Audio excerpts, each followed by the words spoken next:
প্রেত পক্ষ এখানে স্বাভাবিক একটি বিভ্রম। সকলকে স্বাগত জানাচ্ছি প্রেত পক্ষের 358 নম্বর এপিসোডে। আশা করি তোমরা সকলে সুস্থ আছো, ভালো আছো। আর আজকে মঙ্গলবার রাত 10টা বেজে গেছে। তোমরা সকলে হেডফোন কানে লাগিয়ে প্রস্তুত হয়ে গেছো ভয় পাওয়ার জন্যে। আজকের এপিসোডে রাখছি একটাই ঘটনা পাঠিয়েছে আলিপুর দুয়ার থেকে সৌম্যদীপ বিশ্বাস। সৌম্যদীপ আমাকে লিখেছে, হাই রাজদা, আমি তোমার এক ছোট্ট ভাই আলিপুর দুয়ার থেকে বলছি। সৌম্যদীপ বিশ্বাস, তুমি কেমন আছো আর জানতে চাইলাম না, কারণ এত লোকের ভালোবাসা আশীর্বাদ যার মাথার ওপর আছে সে যে ভালো থাকবেই সেটা সবারই জানা। যাই হোক দাদা, আজকে আমি নিজের শোনা একটা ঘটনা লিখে পাঠাচ্ছি। ঘটনাটা যদি ভালো লাগে, এরকম আরো অনেক ঘটনা আছে যেগুলো আমি নিজে ফিল করি যে তোমার এই চ্যানেলে পাঠানো উচিত, সেগুলো আমি নিশ্চয়ই করে পাঠাবো। এরপরে সৌম্যদীপ ঘটনায় চলে গেছে, তাই আমরাও আর দেরি না করে শুরু করছি প্রেতপক্ষের 358 নম্বর এপিসোডের ঘটনায় যে স্থান কাল পাত্রদের নাম আছে সেগুলো সঙ্গত কারণে বদলে দেওয়া হয়েছে। শীতলপুর একটা ছোট্ট অচেনা প্রায় ভুলে যাওয়া গ্রাম, শহর থেকে প্রায় 25 কিলোমিটার দূরে। চারপাশে তাল, খেজুর আর পাট ক্ষেতের গন্ধ মেশানো বাতাসে ঘেরা। গ্রামের শেষ প্রান্তে একটা পুরনো ভগ্নপ্রায় বাড়ি, যার নাম কেউ উচ্চারণ করতে সাহসী পায় না। বাড়িটার নাম সেনবাড়ি। বাড়িটার ইতিহাস নিয়ে গ্রামে অজস্র গল্প ঘোরে। কারো মুখে শোনা যায় ওখানে শয়তানের আস্তানা, আবার কেউ বলে পুরনো জমিদার হরিপদ সেনের আত্মা ওখানে নাকি বন্দী আছে ওই বাড়ির কোনো এক জানালায়। গ্রামের লোকেরা সন্ধে নামলেই ওই বাড়ির দিকটা এড়িয়ে চলে। বলা হয় যতবার আকাশে মেঘ জমে, যতবার বজ্রপাত হয়, সেনবাড়ির দ্বিতলের জানালায় জ্বলে ওঠে দুটো লাল চোখ। কাছে গেলে মনে হয় জানলার ভেতর থেকে কেউ তাকিয়ে আছে, ঠান্ডা, নিস্তব্ধ, নিঃশব্দ দৃষ্টিতে। কিন্তু কেউ আজ পর্যন্ত সাহস করে যাচাই করতে যায়নি। জমিদার হরিপদ সেনের ঘটনা যদি একটু উদ্ঘাটন করতে চাই, তিনি ছিলেন এই অঞ্চলের ধনবান জমিদার। ইংরেজ আমলে বিশাল জমিজমা, পুকুর, নাচঘর সবকিছুই ছিল তার। কিন্তু লোক মুখে শোনা যায় তার অন্তরে ছিল গভীর হিংসা আর অজানা এক আতঙ্ক। একদিন তার প্রিয় কন্যা মধুবালা হঠাৎ নিখোঁজ হয়ে যায়। কেউ বলে সে পালিয়ে গিয়েছিল প্রেমিকের সাথে, কেউ আবার বলে হরিপদ নিজের হাতে মেয়েকে মেরে পুকুরে ফেলে দিয়েছিল জমিদারির মান রাখার জন্যে। এরপর থেকেই বাড়ির চারপাশে অদ্ভুত ঘটনা ঘটতে শুরু করে। রাতের বেলায় জানলা, দরজা হাওয়ায় নিজে থেকে বন্ধ হয়ে যেত। উঠোনে কেউ হাঁটত, রাতের বেলায় কারুর পদধ্বনি পাওয়া যেত সেই উঠোন থেকে। একদিন ভোরে চাকররা শুনতে পেয়েছিল বাড়ির ওপরতলা থেকে এক বিকট চিৎকার। কেউ নাকি বলছে, আমার চোখ ফেরত দাও, আমার চোখ ফেরাও। সেই রাতেই হরিপদ সেন নিখোঁজ হয়ে যান। তার দেহ আর কখনো পাওয়া যায়নি। বলা হয় তিনি আত্মহত্যা করেছিলেন, কিন্তু তার আত্মা মুক্তি পায়নি। এরপরেই আগমন হয় ফটোগ্রাফার অনিকের। শহরের ফটোগ্রাফার অনিক দত্ত অদ্ভুত জিনিসে আগ্রহী। ভূত, অভিশপ্ত জায়গা, পুরনো কবর, এসবই তার ফটোগ্রাফির বিষয়। একদিন ইন্টারনেটে এসে পড়ে এই শীতলপুরের সেনবাড়ির অভিশাপের গল্প, আর তারপর থেকেই তার মাথায় পোকা ঢুকে যায় নিজের ক্যামেরা বন্দি করবে সেই বাড়ির রহস্যময় জিনিসপত্রগুলো। শীতের এক পূর্ণিমার রাতে যখন চারপাশে কুয়াশা নেমে এসেছে, অনেক আগে থেকেই সেই গ্রামে এসে পড়েছিল। সে বেরিয়ে পড়ল তার বড় ক্যামেরা নিয়ে, গলায় একটা ব্যাগ আর গায়ে লেদারের জ্যাকেট। গন্তব্য শীতলপুরের সেনবাড়ি। বাতাসে ধানের গন্ধ, কিন্তু তার মধ্যে এক অদ্ভুত শীতল ভাব। স্থানীয় এক বৃদ্ধকে অনেক জিজ্ঞাসা করল, দাদু, সেনবাড়িটা কোন দিকে? বৃদ্ধ এক মুহূর্ত চুপ করে বলল, ওদিকে যেও না বাবা, ওখানে কেউ থাকে না, শুধু ছায়ারা থাকে। অনেক হেসে বলল, দাদু চিন্তা করো না, আমি শুধু ছবি তুলব, ভয় পাওয়ার কিছু নেই। বৃদ্ধ এক মুহূর্ত চুপ করে বলল, ও বাড়ির ছবি তোলাও পাপ, ও বাড়ির ছবি তুলতে যেও না, ও বাড়ির ছবি তুললে তোমার ঘোর বিপদ। ও বাড়ির ছবি তুললে সেই বাড়ির অতৃপ্ত প্রেতাত্মা তোমার ক্যামেরা বন্দী হবে, তোমার পিছু নেবে। আর শুধু দূরের দিগন্তের দিকে তাকিয়ে রইল, যেখানে সেনবাড়ির ছায়া কুয়াশায় মিলিয়ে গেছে। অনিক যখন সেনবাড়ির সামনে এসে পৌঁছায় তখন প্রায় রাত 10টা বাজে। আকাশে মেঘ জমেছে। অনিক যখন সেই বাড়ির ভাঙা গেটটা ঠেলে ঢুকলো, সে বুঝতে পারল বাইরের আবহাওয়ার সাথে এই বাড়ির ভেতরকার আবহাওয়ার কোনো মিলই নেই। পায়ের নিচের শুকনো পাতার শব্দ আর চারপাশে অদ্ভুত নিস্তব্ধতা। বাড়িটার সামনে দাঁড়িয়ে অনিক থমকে গেল। বিশাল কাঠের দরজা, পাথরের দেওয়াল, ভাঙা বারান্দা আর সব জানালাগুলো যেন অন্ধ চোখের মতো বন্ধ। অনিক তার ক্যামেরা অন করে। অনিক প্রথম ছবি তুলল বাড়ির সামনের দিকটা। ছবিটা তোলার পর সে যখন তার ক্যামেরার দিকে তাকায়, সে দেখতে পায় ছবিতে আসা বাড়ির একটা জানলায় দুটো আলোর বিন্দু, যেন দুটো জলজলে চোখ। অনিক চোখ মুছে আবার ভালো করে ছবিটা দেখতেই সে দেখল ছবিতে কিচ্ছু নেই। আলো ছায়ার খেলা হবে হয়তো। নিজেকে সে এটাই বোঝালো। তারপর এগোতে লাগলো বাড়ির ভেতর দিকে।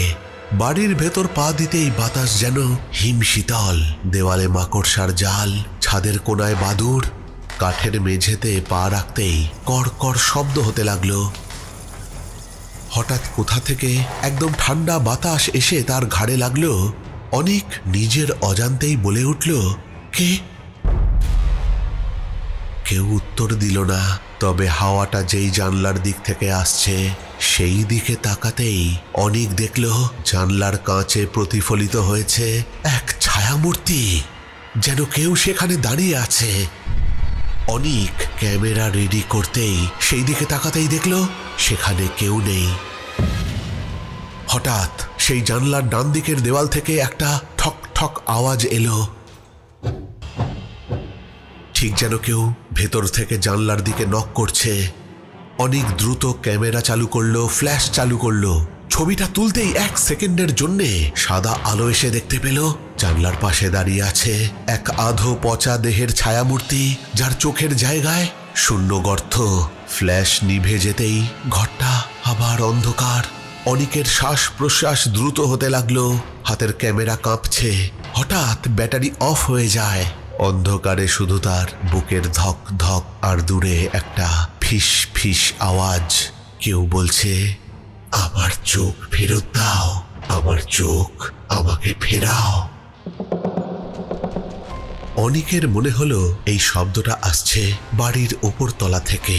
সে ধীরে ধীরে কাঠের সিঁড়ি বেয়ে ওপরে উঠে গেল।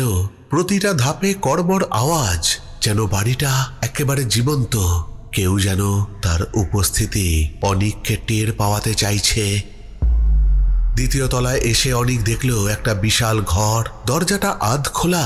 ঘরের ভেতরে অন্ধকার। ঘরের ভেতরে একটা পচা গন্ধ। সে দরজাটা ঠেলে খুলতেই দরজাটা আস্তে করে খুলে গেল। পরক্ষণেই দরজাটা তার মুখের সামনে ধড়াম করে বন্ধ হয়ে যায়। অনিক চমকে ওঠে। অনিক চিৎকার করে উঠল, কে? কে ভেতরে? কে? ঘরের ভেতর থেকে কেউ ফিস ফিস করে শব্দ করে বলল, আমি এখানে আটকে আছি, আমাকে মুক্ত করো। কণ্ঠটা যেন পুরুষ আর নারীর মিলিত এক কণ্ঠস্বর, ভারী কর্কশ আর ব্যথায় ভরা। অনিক ভয় কিছুটা পিছিয়ে যায়। তারপরে এসে দেখতে পায় ঘরের দরজাটা আবার খুলে গেল। ঘরের কোণ থেকে একটা ছায়ামূর্তি ধীরে ধীরে এগিয়ে এলো দরজার দিকে। অনিকের চোখ পড়ল সেই ছায়ামূর্তিটার দিকে। ছায়ামূর্তিটার চোখের জায়গায় কালো গর্ত, মুখ বেঁকে আছে, আর সারা শরীর জুড়ে দগদগে ক্ষত। অনিক পিছিয়ে গেল, কিন্তু পেছনে দেওয়াল।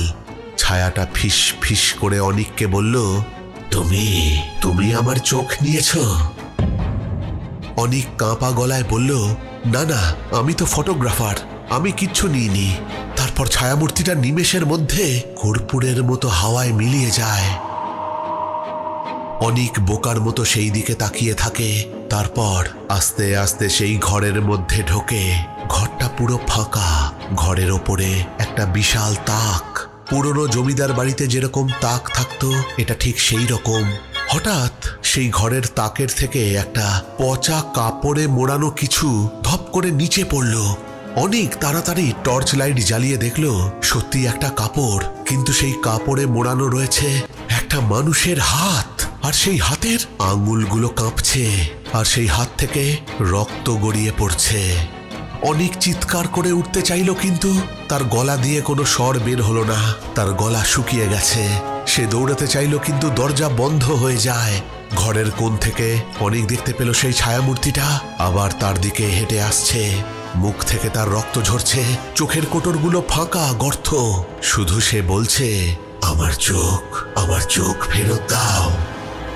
অনিকের মাথায় এলো সেই বৃদ্ধ ভদ্রলোকের কথা, যার সঙ্গে এই বাড়িতে আসার আগে দেখা হয়েছিল। তাহলে কি সেই প্রেতাত্মা সত্যি তার ক্যামেরায় বন্দী হয়ে গেছে আর তার পিছু নিয়েছে? অনিকের মাথায় এলো সে তো ছবি তুলেছিল পুরো বাড়ির। তাহলে কি সেই আত্মা তার ক্যামেরায় বন্দী হয়ে গেছে? এরকমও কি হতে পারে? অনিক যেই মুহূর্তে ব্যাগ থেকে ক্যামেরাটা বার করতে গেল, তার ক্যামেরাটা মাটিতে পড়ে যায় আর ক্যামেরার লেন্সটা যায় ফেটে। তারপর অনিক বুঝতে পারে কেউ তাকে প্রবল জোরে এক ধাক্কা দিয়ে সেই ঘরের বাইরে নিয়ে গিয়ে ফেলে। তারপর তার আর কিচ্ছু মনে নেই। পরের দিন ভোরবেলায় গ্রামের লোকজন অনিককে সেই বাড়ি থেকে খুঁজে বার করে। সে অচৈতন্য অবস্থায় সেই বাড়ির দোতলায় পড়েছিল। জানালায় লাল রক্তের ছিটে আর বারান্দায় পড়েছিল অনিকের ক্যামেরাটা। পরে সেই ক্যামেরা চালু করে দেখা গিয়েছিল যে সেখানে অনিকের ছবি রয়েছে। বিভৎস মুখ হাঁ করে কিছু একটা বলতে চাইছে, সেরকমই এক ছবি। তারপর গ্রামবাসীরাই সেই ক্যামেরা অনিক প্রচুর বাধা দেওয়া সত্ত্বেও তারা সেটাকে নিয়ে ভেঙে ফেলে। এরপর প্রায় 5 বছর কেটে গেছে। শীতলপুর এখন প্রায় জনশূন্য। শহরের এক সংবাদ চ্যানেল অজানা রহস্য সেই বাড়িতে আবার শুট করতে আসে। টিমটাকে লিড করছিল রোহন সেন নামে এক সাংবাদিক। রোহন শুনেছিল অনিকের ঘটনার কথা। তার ইচ্ছে ছিল সত্যি কি সেনবাড়ি অভিশপ্ত নাকি সবই গুজব। গ্রামবাসীদের বলা অনিকের কথা সব কি সত্যি নাকি মন গড়া। তারা পুরো টিম নিয়ে সেই বাড়িতে পৌঁছায় রাত 10টার দিকে। টর্চ, ক্যামেরা, মাইক্রোফোন সব প্রস্তুত। প্রথম আধ ঘন্টা কিছুই ঘটল না। সবাই হাসাহাসি করতে লাগলো। সবাই বলতে লাগলো, দেখো এবার কি ভূত বানাবো, এখানে আসাটাই বেকার। যেই ঘরটার কথা অনিক বলেছিল সেই ঘরটাও রয়েছে। দরজা আগের মতোই আধ খোলা। তাদেরই মধ্যে একজন সেই দরজাটাকে খুলে দিয়ে বলল, এই ঘরের ভিডিও নাও, দেখো যদি কোনো ভূতের মুখ ফুটে ওঠে। সবাই এই বলে হাসাহাসি করতে থাকে। আর সেই মুহূর্তে দরজাটা সবার সামনে ধড়াম করে বন্ধ হয়ে যায়। তারপরে ক্যামেরার লাইট, সমস্ত টর্চ অকেজো হয়ে যায়। দরজাটা আবার খুলে যায়। সেখানে উপস্থিত সবার সামনে দলের সাউন্ডম্যান কাঁপতে কাঁপতে বলল, ও দুটো কি, দুটো চোখ নাকি? ওটা কি? সবাই দেখতে পেয়েছিল দুটো জ্বলন্ত চোখ সেই অন্ধকার ঘরের মধ্যে। আর সেই সময়তেই ঘরের মধ্যে প্রতিধ্বনিত হলো এক কণ্ঠস্বর, আমার চোখ ফেরাও, আমার চোখ ফেরত দাও। সেই টিমের প্রত্যেক জনের একই অবস্থা হয়েছিল, যেমনটা হয়েছিল অনিকের। প্রত্যেককে অজ্ঞান অবস্থায় সেই বাড়ি থেকে উদ্ধার করে গ্রামের লোকেরা। আজও শীতলপুরের লোকেরা ওই পথ দিয়ে যেতে ভয় পায়। রাতে বাতাসে হালকা গুঞ্জন শোনা যায়, কেউ যেন সেই বাড়িতে রয়েছে আর তার উপস্থিতি জানান দিচ্ছে। লোকেরা বলে যে কেউ সেন বাড়ির জানলার দিকে তাকায় না, তাকালেই বিপদ। আবার কেউ কেউ দাবি করে অমাবস্যার রাতে পূর্ণিমার আলো যখন সেই সেন বাড়িতে গিয়ে পড়ে, তখন নাকি এক প্রেতের ছায়া দেখা যায়। সে নাকি একটাই কথা বলে, আমার চোখ ফেরাও, আমার চোখ ফেরত দাও। কেউ জানে না হরিপদ সেনের আত্মা সত্যি মুক্তি পেয়েছিল কিনা, নাকি এই বাড়িতে থাকা অতৃপ্ত প্রেতাত্মা সেই হরিপদ সেনেরই, যে কিনা আজও পৃথিবীর মায়া ত্যাগ না করতে পেরে এই বাড়িতেই ঘুরে বেড়াচ্ছে। তবে গ্রামের বাচ্চারা যখন রাতে ঘুমোতে চায় না, তাদের বাবা মা ভয় দেখিয়ে তাদেরকে বলে না ঘুমোলে তারা তাদের সেন বাড়িতে গিয়ে দিয়ে আসবে।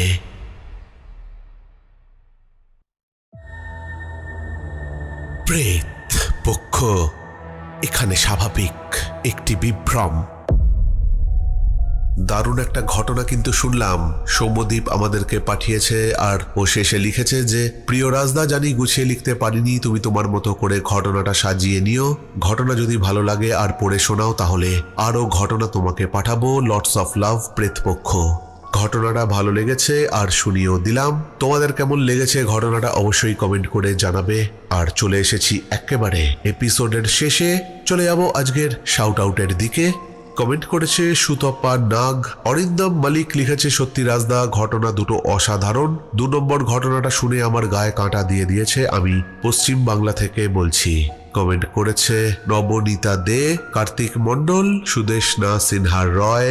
রিজুস হিয়ার লেজেন্ড লিখেছে, রাজদা দারুণ হয়েছে, দুটো ঘটনা আমি আরো কালেক্ট করে রেখেছি। কমেন্ট করেছে বুবুন ঘোষ। মোহাম্মদ মারুফ হাসান লিখেছে, ভেরি বিউটিফুল ভয়েস। কমেন্ট করেছে শ্রেয়শ্রী বড়ুয়া। ফরজানা রহমান বৃষ্টি লিখেছে, হ্যালো, আমি বৃষ্টি, বাংলাদেশ পাবনা জেলা থেকে শুনছি। কমেন্ট করেছে চুমকি ঘোষ আর কার্তিক মন্ডল। এই সব কটা কমেন্টই এসছে জঙ্গলের কুয়োর রহস্য মেয়েটা কে ছিল, মানুষ নাকি অন্য কেউ, প্রেতপক্ষের 356 নম্বর এপিসোডকে উদ্দেশ্য করে। তাহলে আজকের মতো এখানেই শেষ করছি। ফিরে আসবো পরের সপ্তাহের নতুন কোনো ঘটনা নিয়ে।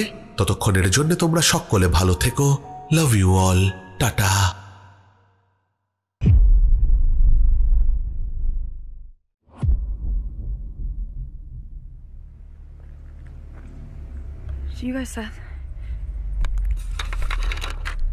You guys saw that, right?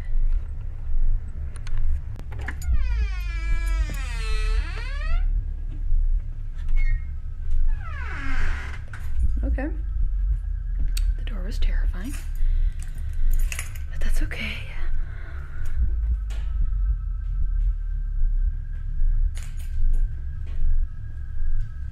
Hello? Hello? Okay, whew. I left the door open. It was probably just the wind. Don't be crazy.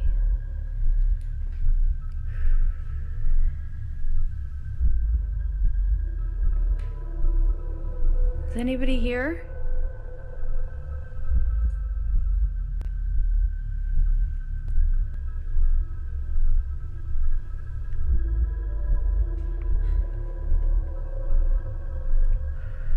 Okay. Nothing.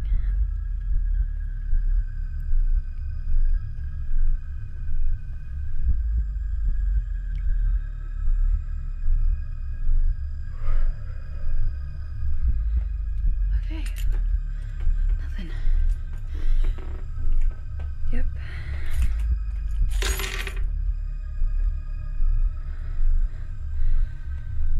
No. Whew.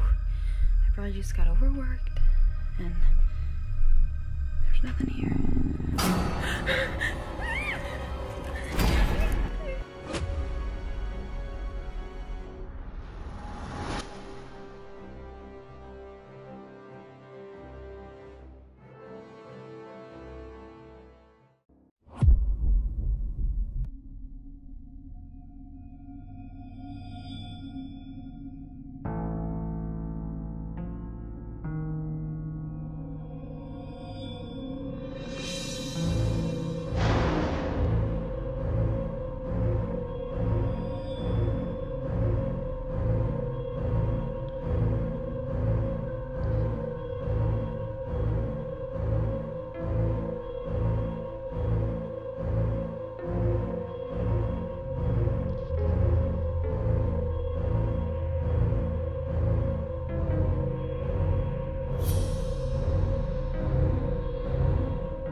Son las 2:12 de la mañana y se escucha un sonidito, como si fuese un despertador. Yo estoy acá completamente solo, soy el sereno de este supermercado y se escucha algo. ¿Qué es? Ah, ya.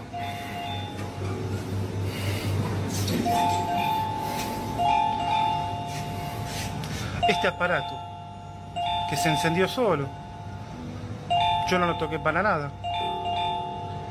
¿Y por qué? Ahí dejó de sonar. No, ahí vuelve a sonar otra vez. Está dentro de su paquete.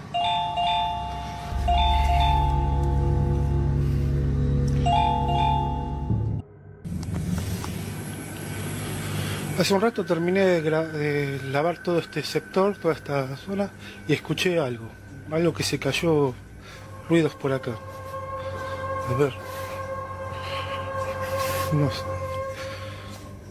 ¿Qué pudo haber sido?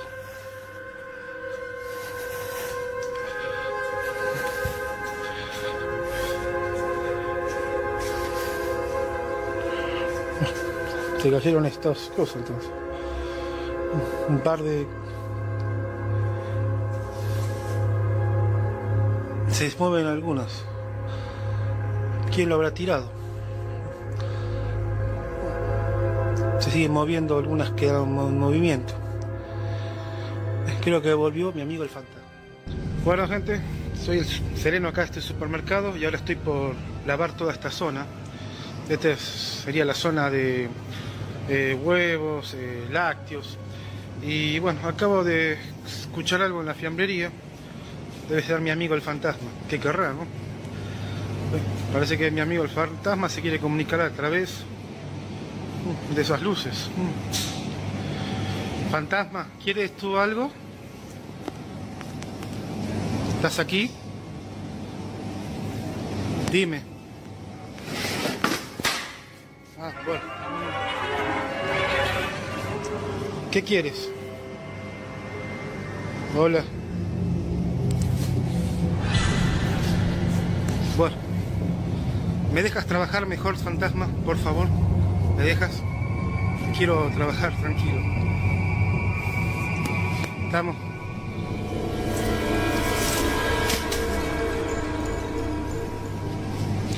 Por favor.